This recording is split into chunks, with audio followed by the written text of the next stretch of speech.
DJ. Hey, check this out. We got a great show coming your way. From the ECSI Sports Studios, the #1 sports information program in America, the Breakfast Bankroll, with your host, the sports broker, Jeff Dawson.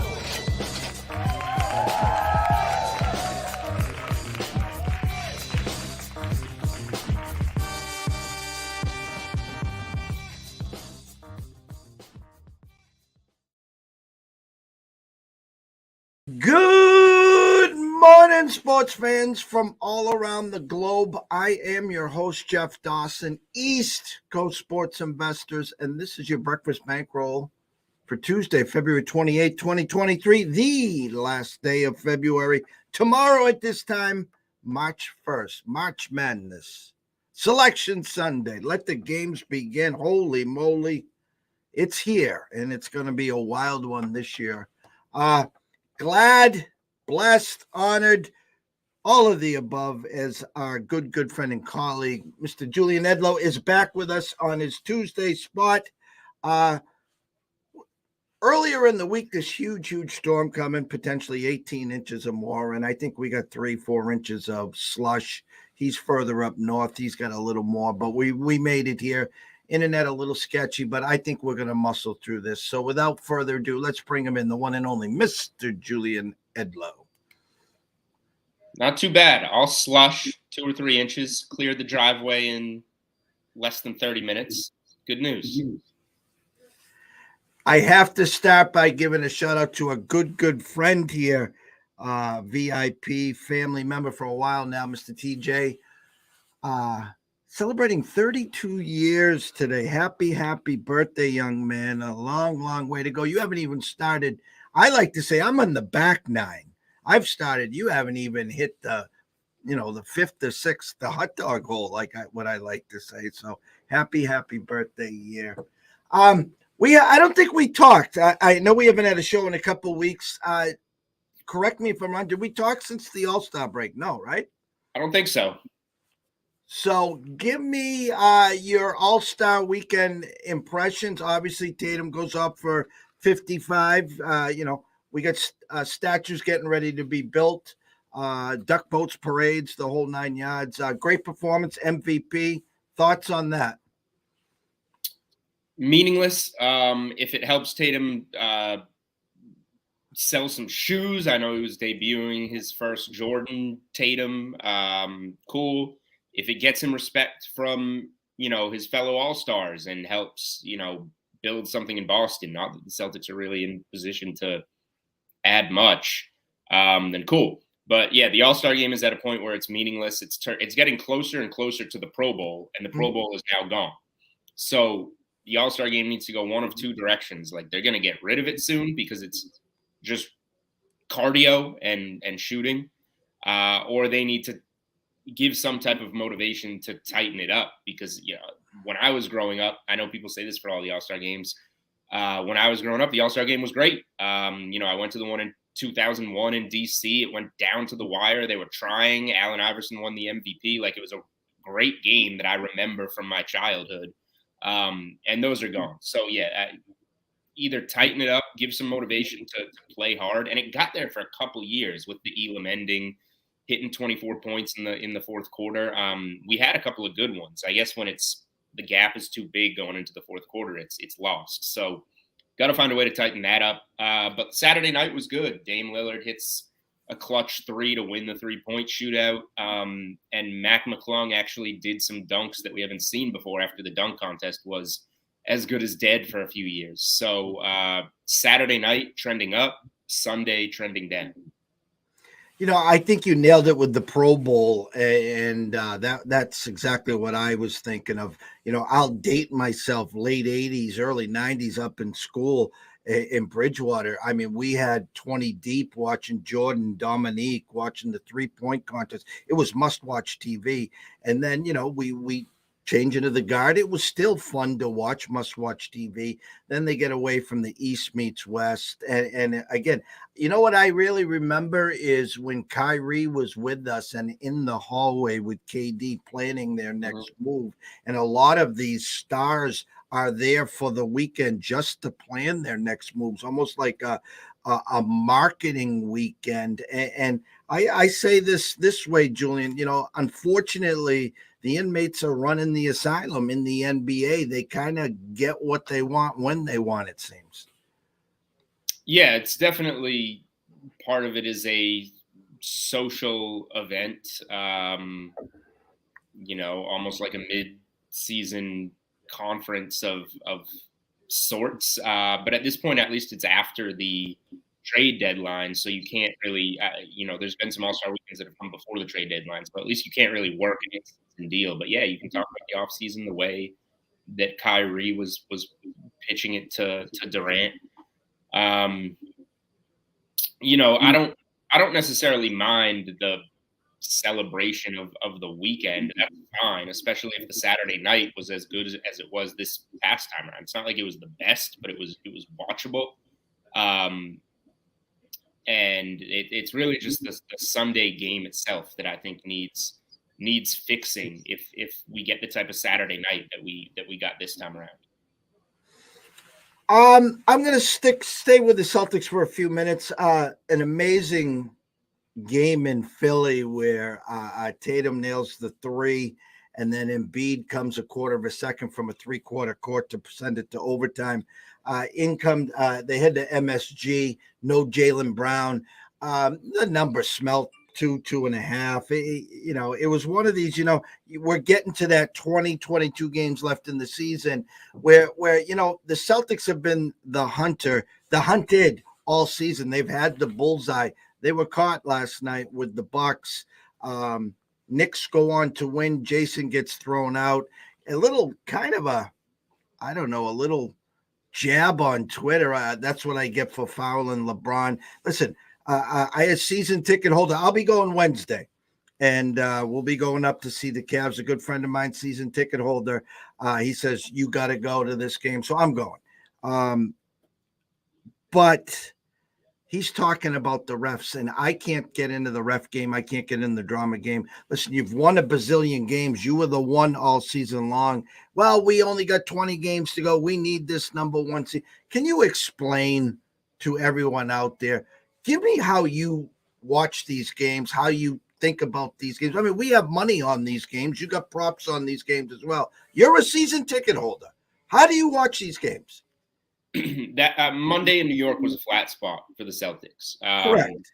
You're coming out of the break starting with a 3-game road trip. You win the first two, one in overtime in Indy, one on a buzzer beater in Philly on a Saturday night primetime game, and then you got the third one of the trip in New York at MSG. Knicks have been trending up lately, and you start the game. I don't know what they even wound up shooting from 3. I know they were 2 of 19 at halftime, so like 9 for 40.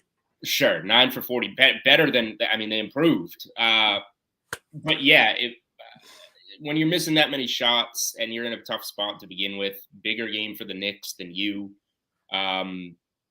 I didn't expect them to necessarily get that one, but I do think it's important to rebound well on Wednesday, coming home, because the Knicks and the Cavs very well could be the 4-5 matchup in the East. If the Celtics are going to get the 1 seed, which they slip, that's going to be close with Milwaukee, but I think it's important to get that 1 seed. If they're going to get that, you're playing the winner of a Knicks-Cavs series. Knicks and Cavs have played you really well this season. Both have beat you on their home floors, and both have beat you on your home floor. Now, the Celtics would still be heavy favorites in a playoff series, and I would tell you the Celtics are going to get it together and win that playoff series because they're the better team. But they can certainly push it to 6-7 games. So, you just lost to a team that's kind of had your number this regular season. Now you're playing another team that's had your number this regular season. Your first game home off a trip, first game home off the break. I think this is a somewhat, and now you're slipping to Milwaukee with the 1 seed. You got to start picking up some wins to get that 1 seed. So I think Wednesday is a pretty important game. I'm with you. I would love to go Wednesday. as you know, I'm saving my ammo for the playoffs. I'll probably see a Cleveland Cavaliers game in the playoffs at the Garden, I would think. But yeah, it's a big game for the Celtics. I do think one thought on them is, you see Tatum with the wrist wrapped. You saw him fall on it in Indy. You hear Brad Stevens saying that Tatum kind of ran out of gas in the finals last year and that they want to get him some more rest down the stretch. But you look at the schedule, and they're all big games right now. Friday night is Brooklyn. You got the Knicks again coming up. These are big games. So I don't know where, but you got to find some time in there to get Tatum some rest. Maybe it's when, Brown just missed a game. So maybe when Brown comes back, they get Tatum some rest against some lesser teams. So they have one of those guys in the lineup. But I do think that Tatum, and he got a decent stretch before the All-Star break. He played against Detroit, but he missed some games there and then got the break. I think Tatum needs a few games down the stretch to be fresh for those first few rounds, and hopefully they can take care of business without those stressful game sevens and get to an NBA Finals or at least an Eastern Conference Finals against Milwaukee,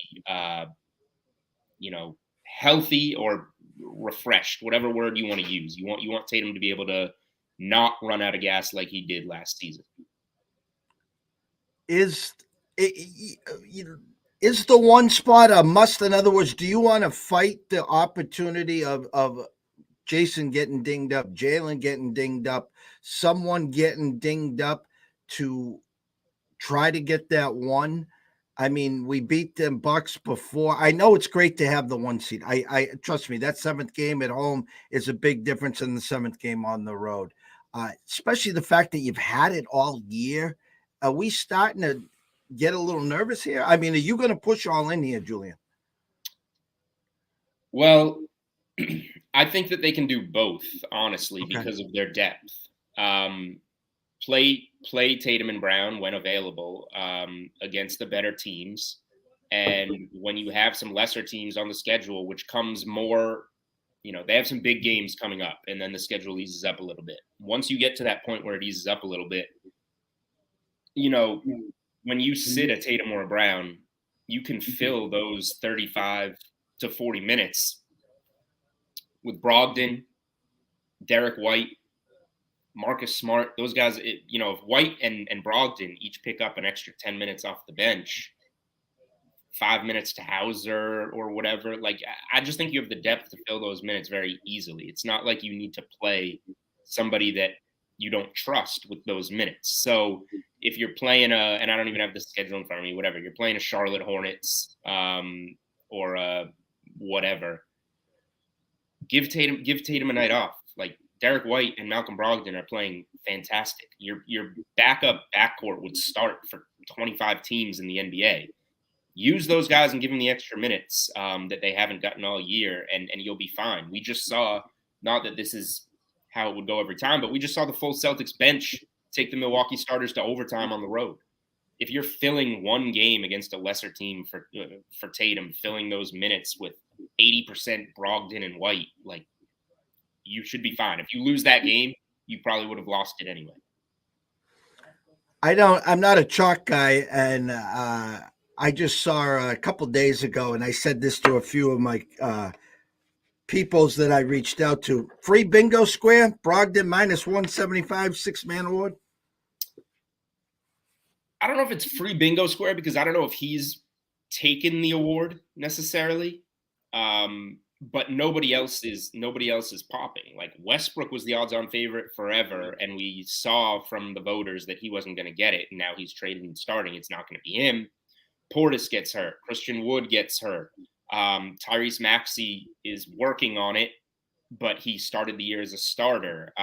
Norm Powell kind of slowing down for the Clippers, and they just added some extra firepower in the backcourt. There's kind of nobody else, and Brogdon, as he's been throughout his career, is just Mr. Consistent, doing what he does, and they refuse to start him. They will start Peyton Pritchard over Malcolm Brogdon in a game if it comes down to it, and they've done that already. It's getting late, so somebody's really going to have to take control if they're going to overtake him. So, yeah, I would lay it with Malcolm Brogdon. I wish I put the play out. I got a good enough. I got a plus 350 on Brogdon maybe like a month and a half ago that I did play. But it was much shorter odds on DraftKings at the time, so I didn't put the play out. I wish I had, and here we are. I would at this point lay it, but not as comfortably as like a couple weeks ago. I laid the 170 with Jokic when those polls come out and they just kind of tell you who's going to win. Yeah, those are pretty convenient.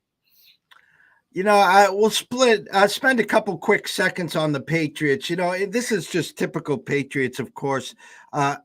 Why? No way. We're not paying the money. It's like it's our money, or Julian Edlow or Jeff Dawson is cutting this check.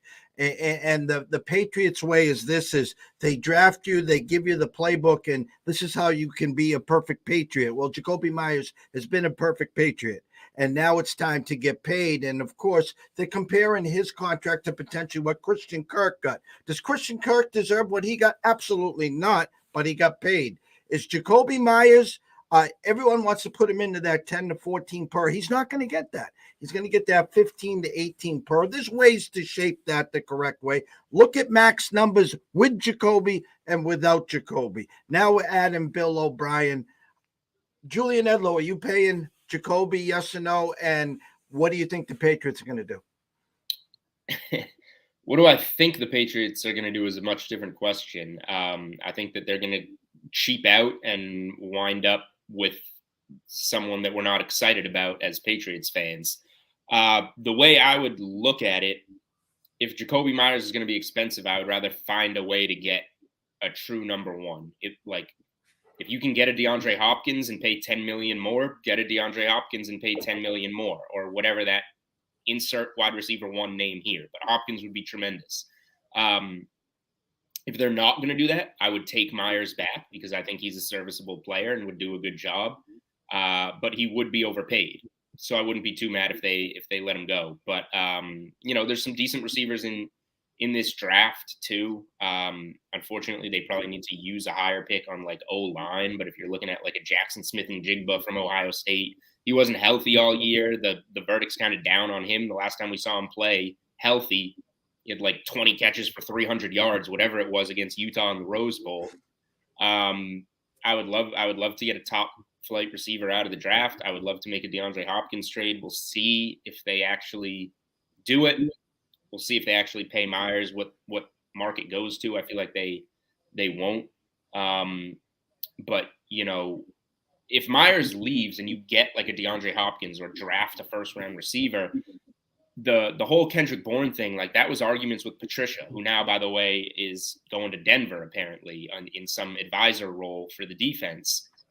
Bill O'Brien's the guy. Like Kendrick Bourne, who's a really good receiver, is now going to play. Like slot him right into that receiver 2 role and get a receiver 1, and work on that O-line. And you got Bill O'Brien, you got Mac Jones in year 3. Like I think you would have something decent there. I'm not the biggest Mac Jones fan, but if the pieces are there, the talent around him, and the coaching is around him, like it's going to work better than it did last year. So that's how I would look at it. I'm kind of expecting a letdown, but I guess you never know. So it'll be intriguing to see what they do there. But I think the forgotten part is like Kendrick Bourne was essentially benched last year, and when guys would get hurt, he would step in and look great. And now because we don't have that clash with whoever it was, I think Patricia, Bourne should play, and Bourne is good, immediately helps you, which just sounds stupid to say that some veteran on your bench who's paid well is going to step in and help you, but that's the case. March Madness right around the corner. We actually have some conference championship games starting up yesterday and today. Julian, I'm having a hard time. I'm in on Houston. I'm in on UCLA. I can't wrap my head around and I'm in on Alabama, even though, I don't want to make this show about Brandon Miller and what's going on there. That's a whole nother, we don't have enough time in the day to talk about that in my eyes. I can't wrap my head around Kansas or Purdue. Can you help me out? Why can't I wrap myself around Kansas, especially? I think I actually have a decent feel for those two teams. So I'll try to. Purdue is going to be a fade. They're like, I think people are a little too down on those freshman guards. They keep saying they have no guards. Those kids keep hitting shots and playing well. But once we get to neutral courts and, Purdue not playing at home, I do think those guys are going to regress a little bit.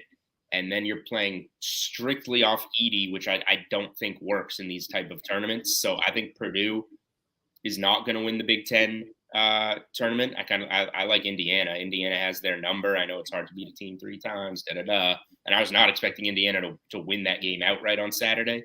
But I think Indiana is the best team in that conference. So I like them in that conference tournament, and I like Purdue to bow out second, third round. I'm not going to say they're that massive first round upset, although they did lose to St. Peter's last year, if you recall. Second round or that Sweet 16 game, I think Purdue in the right matchup could get bounced. Kansas, I would have told you, is a little overrated a couple of weeks ago, but they're playing so well now, and they keep surviving. I know West Virginia gave them a test. So they're 9-point favorites tonight, Texas Tech. The field is so wide open, and Kansas has kind of the pieces, veteran wing Jalen Wilson, veteran point guard in Harris. I wish they were a little deeper in terms of size, but they have a couple of decent bigs. I don't think they should be the favorite, but it wouldn't surprise me at all if they did have a Final Four run in them. So I like Kansas much more than Purdue in both the conference tournaments and the big tournament, put it that way. I think I have a really good grasp for the college field this year, but I think even if you do have a good grasp, you don't confidently have a winner, if that makes sense. I think there's a lot of teams near the top, 10 teams or so, that all are close to as good as one another that could win it. So I don't think there's anybody you can comfortably say this team should win it all. But I think Kansas is for real in the tournaments, and I think Purdue is not. And I view it exactly the same way you do. I really like what I've seen with Indiana coming on of late. And then the Kansas, I was really on the Baylor rounding into form. So Baylor is one of those teams that I love, and I don't have a future on Kansas, but I have to make the Final Four and to win it all on Baylor. And then here I was actually out of the office, and I see up 18, up 13 at half. I'm like, oh, shit, they're going to go into Kansas and crush them. And then they get outscored by 29. Reality check there. My UConn Huskies rounding back into that December form. I really think they're going to win the Big East tournament. And I'll say this on the show. I think Creighton actually is built to go longer in the tournament than UConn, because UConn is only going to go as far as Jordan Hawkins takes them. I said that a few weeks ago. They get those droughts, 6, 7, 8 minute droughts, especially if they can't get Sonogo going. I'm a little worried there. But, it's funny. This is the year that everyone thinks that it's so wide open, and your brackets are going to get blown up on the first weekend and maybe the first 2 days of the second weekend. And then we're going to be sitting here a few weeks later and see, 3 number 1s and a number 2 in the Final Four. And I haven't even mentioned Kentucky rounding into form. Yeah. Arkansas is a team that I've been backing lately. I bet them. What was it? Alabama. I took the points against Alabama. I took the 7 tonight against Tennessee with Arkansas. I saw some 10-1 numbers on them to win the SEC tournament, so I took some of that. But I want some Kentucky now, and I don't have it. So I do feel like I need some Kentucky. I have what do I have? I have 11-1 on Alabama to win it all from before the Brandon Miller situation. They're still talented and they still may, but now I feel like I'm gonna get some Kentucky in there somehow, because they're playing really well. They're preseason top 10. They're one of those classic teams that you remember that was against UConn, right? When Kentucky was an 8 seed and they went all the way into the national championship. So yeah, I think the SEC tournament is going to be wild, and you can probably get some good numbers there. UConn's one of those teams that I would have said, like you said about Purdue and Kansas, I would have said I don't have a good feel for them. I've had a tough time feeling them out, but they do always seem to show up for the Big East tournament. Creighton's a team that I have that preseason 40-1 on. So they've let me down, but we'll see what happens there. Neutral court, like they've been so good home and away. We need to rediscover what they are neutral court, because they had a really good Maui invitational, but like it's been forever. Who are they now on a neutral court? I'm looking forward to finding that out in the Big East tournament and then kind of see what they can be in the big tournament. Jules, couple seconds left. March 10th, coming real soon. A big day for us in Massachusetts. 7 apps will be launching. Another 3 eventually will be launching, of course. You guys are the headliners in my eyes. DraftKings, home base in Boston, been here forever. Give us the feel, what's going on, the giddy feeling, the Christmas Eve, Christmas Day effect, and where can everyone go? What should we be doing to get ready for March 10th? Yeah, it's exciting. As far as I know, and this isn't my department, but as far as I know, we are ready to go here. So March 10th, 10 a.m., open that DraftKings Sportsbook app, and we're good to go. So yeah, I guess, next week we can cover the majority of it because it'll be week of, but I'll just say right now, it's different than the DFS app. So if you have the DraftKings app, you need to download the DraftKings Sportsbook app. On the bottom right corner, there'll be a little rewards button. If you're in Massachusetts, the top thing once you hit rewards should be the claim your $200 in free bets. So you have to opt into that, is what I will say. They don't just show up in your account. Opt into it and deposit, I think $5 or more, and you'll get your $200 in free bets. It's 8 $25 free bets that will show up in your account. And yeah, we'll be ready to roll. I don't know the details yet, but as far as I know, there will be some launch parties in the Boston area throughout March, at least one. So stay tuned for that. Obviously, that'll be cool to join and do some mobile betting from whatever bar we're at watching some March Madness. And yeah, we can, I'll try and come with some more prepared promo information next week, and we'll rip through it.